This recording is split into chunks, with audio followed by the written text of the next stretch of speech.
William Blake, 1757 to 1827, was an English poet, engraver, and painter.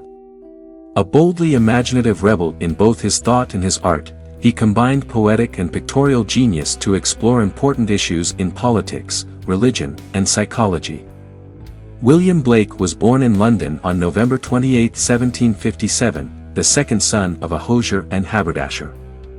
Except for a few years in Sussex, his entire life was spent in London. Its streets and their names took on spiritual symbolism in his writings, much as the place names of the Holy Land did in the writings of the biblical prophets whom Blake always regarded as his spiritual progenitors. From his earliest years he saw visions, trees full of angels, for example. If these were not true mystical visions, it is probably best to regard them not as hallucinations but as the artist's intense spiritual and sensory realization of the world. At 10 Blake started to attend drawing school. At 14 he began a 7-year apprenticeship to an engraver, and it was as an engraver that Blake was to earn his living for the rest of his life. After he was 21, he studied for a time at the Royal Academy of Arts, where he formed a violent distaste for the academic canons of excellence in art. In August 1782 Blake married Catherine Boucher, who had fallen in love with him at first sight. He taught her to read and write, and she later became a valued assistant. Although their marriage was to suffer from some of the normal frictions, his "sweet shadow of delight," as Blake called Catherine, was a devoted and loving wife. On her authority there is a description of his appearance: short with a large head and shoulders, not handsome but with a noble and expressive face, his hair yellow-brown, luxuriant, and curling like flames. Early works. From his early teens Blake wrote poems, often setting them to melodies of his own composition.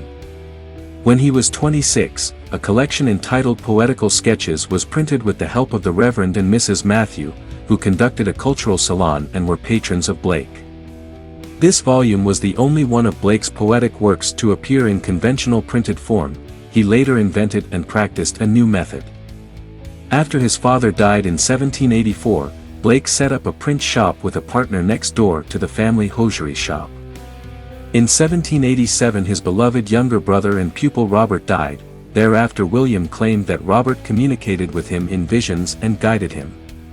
It was Robert, William said, who inspired him with the new method of illuminated etching that was to be the vehicle for his poems. The words, design, or some combination of the two was drawn in reverse on a plate covered with an acid-resisting substance. A corrosive was then applied. From these etched plates pages were printed and later hand-colored. Blake used his unique methods to print almost all his long poems with the exception of An Island in the Moon, ca. 1784, Tyrael, ca. 1789, The Four Zoas, ca. 1795 to 1803, The Everlasting Gospel, ca. 1818, and a number of short works. The French Revolution exists as printer's proofs. As an engraver, Blake favored the line rather than chiaroscuro, or masses of light and dark. Blake's predilection for the line rather than blurs, as he called them, of color and mass had a philosophical as well as an artistic dimension. To him the line represented the honest clarity of human day as distinguished from the mystery of night. In 1787 Blake moved to Poland Street, where he produced Songs of Innocence, 1789, as the first major work in his new process. This book was later complemented by Songs of Experience, 1794. The magnificent lyrics in these two collections systematically contrast the unguarded openness of innocence with the embitteredness of experience. They are a milestone in the history of the arts, not only because they exhibit originality and high quality but because they are a rare instance of the successful fusion of two art media by one man. After a brief period of admiration for the religious thinker Emanuel Swedenborg, Blake produced in disillusioned reaction The Marriage of Heaven and Hell, 1790 to 1793. In this satire the devils are identified with energy and creative genius, and the angels with repression of desire and the oppressive aspects of order and rationality. Some of the same issues arise in the Book of Thel, 1789 to 1791, and Vision of the Daughters of Albion, 1793.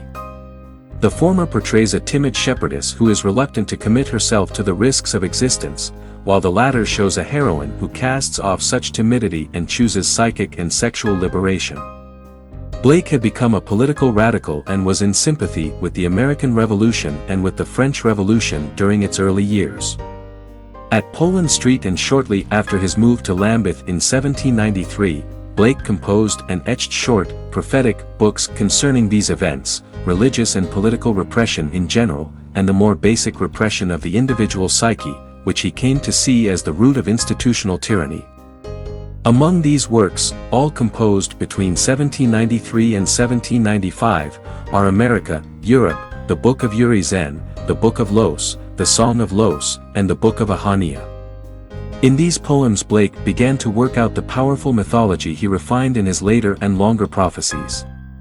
He presented this mythology completely in his first epic-length poem, The Four Zoas, ca 1795–1803. This difficult but mighty myth shows how religious and social evils are rooted in the internal warfare of man's basic faculties, reason, urizen, passion, luva, instinct, tharmas, and inspiration or prophetic imagination, los or Urthona, who becomes more markedly the hero of Blake's long epics. But Blake was apparently unsatisfied with the Four Zoas. Although he drew freely on it for his later epics, he left the poem unengraved. Felpham period. Blake spent the years 1800 to 1803 working in Felpham, Sussex, with William Hayley, a minor poet and man of letters. With genuine good intentions Hayley tried to cure Blake of his unprofitable and unseemly enthusiasms and secured him commissions for safely genteel projects, painting ladies' fans, for example. Blake finally rebelled against this condescension and rejected Hayley's help. One result of this conflict was Blake's long poem Milton, ca 1800–1810. In this work the spiritual issues involved in the quarrel with Hayley are allegorized, and Blake's larger themes are dramatized through an account of the decision of the poet Milton to renounce the safety of heaven and return to earth to rectify the errors of the Puritan heritage he had fostered. In 1803 Blake had a still more disturbing experience when a soldier whom he had evicted from his garden accused him of uttering seditious sentiments, a charge that in the witch-hunting atmosphere of the time was serious indeed. Blake was tried and acquitted, but he saw in the incident further confirmation of his views on the conflict between a sadistic society and the man of humane genius. The trial experience colors much of Blake's titanic final epic, Jerusalem, ca 1804–1820. Later years. Back in London, living in South Molton Street, Blake worked hard at his poems, engraving, and painting, but he suffered several reverses. He was the victim of fraud in connection with his designs for Blair's The Grave and received insulting reviews of that project and of an exhibition he gave in 1809 to introduce his idea of decorating public buildings with portable frescoes. Blake wrote 3 prose pieces based on the events of this time: Descriptive Catalogue, 1809, Public Address, 1810, and Vision of the Last Judgment, 1810. The next decade is a somber and obscure period in Blake's life. He did some significant work, including his designs for Milton's poems L'Allegro and Il Penseroso, 1816, and the writing of his own poem The Everlasting Gospel, ca 1818, but he was sometimes reduced to hackwork and the public did not purchase or read his prophecies. After 1818, however, conditions improved. He became acquainted with a group of young artists who respected him and appreciated his work. His last 6 years were spent at Fountain Court, where Blake did some of his best pictorial work, the illustrations to the Book of Job and his unfinished Dante. In 1824 his health began to weaken, and he died singing on August 12, 1827. Continuing influence. Blake's history does not end with his death. In his own lifetime he was almost unknown except to a few friends and faithful patrons, like Thomas Butts and the young disciples he attracted in his last years. He was even suspected of being mad.